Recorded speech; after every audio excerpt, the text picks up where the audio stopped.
Assalamualaikum warahmatullahi wabarakatuh. Nama saya Denis Taslim dari Universitas Nasional jurusan Teknik Informatika. Kali ini saya akan menjelaskan tentang jaringan serat optik. Video ini diajukan untuk memenuhi nilai ujian tengah semester pada mata kuliah komunikasi serat optik. Oke, langsung aja kita pembahasannya.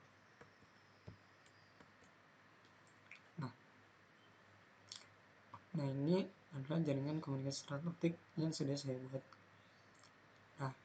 Dari sewa laser ini berfungsi sebagai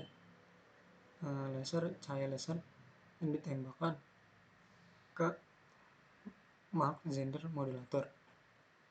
Nah, untuk yang user defined bit sequence generator ini adalah ini sebenarnya adalah sinyal analog yang dikonversikan ke bilangan biner. Nah, diteruskan ke NRZ pulse generator. Nah, pulse generator ini berfungsi sebagai dari sinyal yang diberikan sinyal analog dikonversikan menjadi sinyal digital dan diteruskan ke Mach Zehnder modulator ini.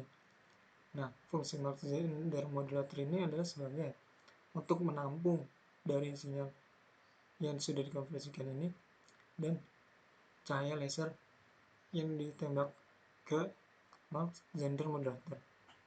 Nah, kemudian diteruskan ke fotodetektor pin dengan panjang kabel optik fibernya 50 km.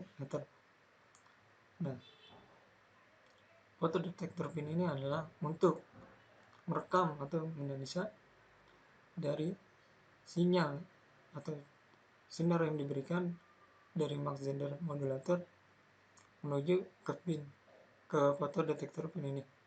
Nah, dari detektor pin ini diteruskan lagi ke 3R generator. Nah, fungsi 3R generator ini adalah dari sinyal digital menjadi sinyal elektrik yang dipancarkan menuju ke BER analyzer atau bit error analyzer. Nah, bit error analyzer ini berfungsi sebagai untuk mengetahui berapa lama dari jaringan yang sudah dibuat ini. Dia akan mengetahui berapa lamanya dan apakah ada error atau tidak. Nah, kemudian yaitu optical centrum analyzer. Optical centrum analyzer ini adalah sebagai untuk menganalisa pada centrum analyzer pada jaringan optik ini. Nah, kemudian di sini ada optical power meter, yaitu adalah mengukur seberapa besar sinyal yang diberikan ke jaringan tersebut. Nah, kemudian ada optical time domain visualizer. Nah, ini adalah pengukuran dari seberapa cahaya gelombang yang diberikan atau dikeluarkan. Nah, untuk selanjutnya kita masuk ke simulasi parameter optical power. Nah, ini yang pertama adalah kita masuk ke CW laser properties, diklik pada icon atau tools CW laser properties. Nah, di dalamnya tersebut pada frekuensi dan power ini diklik tanda centang, dan yang ini biarkan saja, dan yang power ini kita masukkan atau inputkan 0. Jika sudah 0, langsung klik saja OK. Nah, selanjutnya masuk ke kabel optical fiber properties. Jika sudah diklik akan masuk seperti ini. Nah, untuk length atau panjangnya diklik centang. Nah, di sini adalah untuk panjangnya dari kabel serat optik tersebut. Nah, di sini saya akan inputkan 40. Ya, kalau misalkan mau 50 atau 60 itu terserah. Nah, di sini saya akan menginputkan pada 40 km.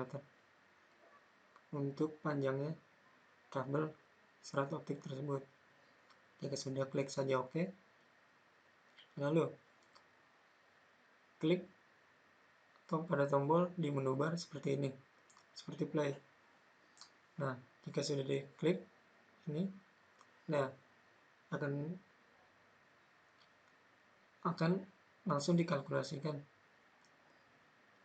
Nah, jika sudah sampai kalkulasi finished, nah berarti ini sudah berhasil untuk mengkalkulasikannya. Nah, lalu kita buka optical power meter. Nah, di sini akan terlihat hasil dari optical power meter. Nah, di sini bisa kita simpulkan dari sini adalah untuk pada panjang kabel serat optik di 40 km tersebut panjangnya akan menghasilkan percepatan di minus 10,440 dBm. Nah, percepatan ini ya kalau misalkan kita untuk 50 pasti itu dBm-nya akan berbeda-beda. Nah, ini adalah hasil grafik yang sudah saya buat dan saya coba tadi dari jarak kabel serat optik, yaitu dari 40 sampai 80. Ya, lumayan cukup signifikan dari hasil optical power tersebut. Dan dari 40 tadi kita juga sudah tahu, yaitu menghasilkan minus 10,440, dan 50 adalah minus 12,440, dan sampai 80 ini mencapai minus 18,440. Nah, kesimpulannya adalah semakin panjang kabel serat optik yang digunakan, maka hasil power optikal tersebut semakin banyak atau semakin besar. Ya. Kemudian kita beralih ke simulasi parameter OSNR atau Optical Signal to Noise Ratio. Caranya yaitu sama. Yang pertama, kita ke tools CV Laser Properties. Di frekuensi dan powernya kita centang kedua kotak tersebut, dan di dBm-nya kita kosongkan atau 0. Kemudian klik OK. Kemudian masuk lagi ke tools Optical Fiber Properties ya. Di length ini kita centang kotaknya tersebut. Nah, di value ini kita masukkan 40. Ini panjang dari kabel serat optiknya ya. Bebas sih, tapi saya ingin memasukkannya 40. Kemudian kita klik OK. Jangan lupa kita running terlebih dahulu seperti biasa yang tadi. Nah, untuk melihat hasilnya itu adalah kita klik tools pada UGDM Analyzer. Memang di soal kita tidak ada seperti ini, tapi untuk melihat dari optical signal to noise ratio ini ada di UGDM Analyzer. Nah, ketika sudah buka, di sini ada dari signal power, dBm, dari noise power, dan OSNR. Nah, kemudian kita dapatkan hasil yaitu 32,6146. Nah, ini adalah grafik yang saya sudah mencobanya dari jarak kabel fiber optik itu dari mulai 40 km sampai 80 km. Nah, yang tadi kita ketahui juga di 40 km itu menghasilkan itu optical signal to noise ratio-nya yaitu 32,6146. Nah, untuk yang 50 yaitu turun menjadi 32,613484. Nah, melonjak sangat sangat tajam gitu, yaitu pada di kilometer 60, yaitu menghasilkan 32,610815, dan sampai yang ke 80 km itu menghasilkan 32,611687. Kesimpulannya hampir sama, tapi di yang terjadi banyak noise yaitu di kilometer di 60 tersebut. Ya, kemudian kita akan simulasikan parameter BER atau bit error rate.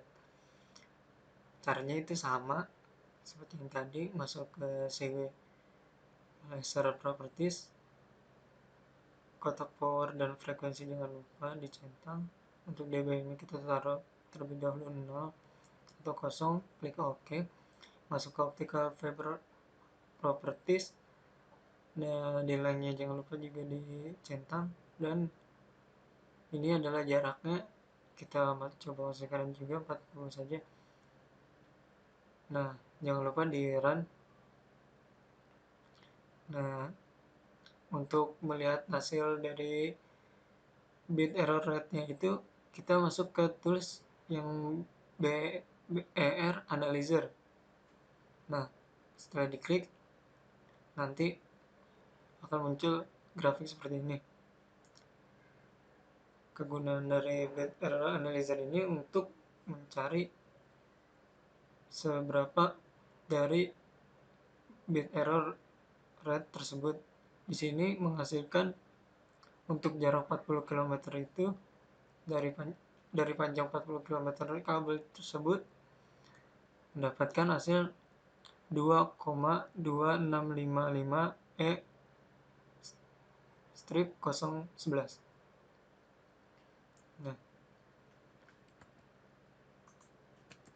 untuk ini saya sudah mencobanya dan saya grafikan untuk jarak dari 40 sampai 80, yaitu dari yang kabel untuk jarak yang 40 km itu tadi kita juga ketahui ada di 2,2655 E strip 11. Nah, perbedaan dari 40 ke 50 km sampai 70 pun perbedaannya tidak sangat jauh signifikan ya, tapi sangat melonjak tinggi di 80 km dan menghasilkan satu langsung. Ya, mungkin itu saja yang bisa saya sampaikan, kurang lebihnya mohon maaf. Wabillahi taufiq wal hidayah. Wassalamualaikum warahmatullahi wabarakatuh.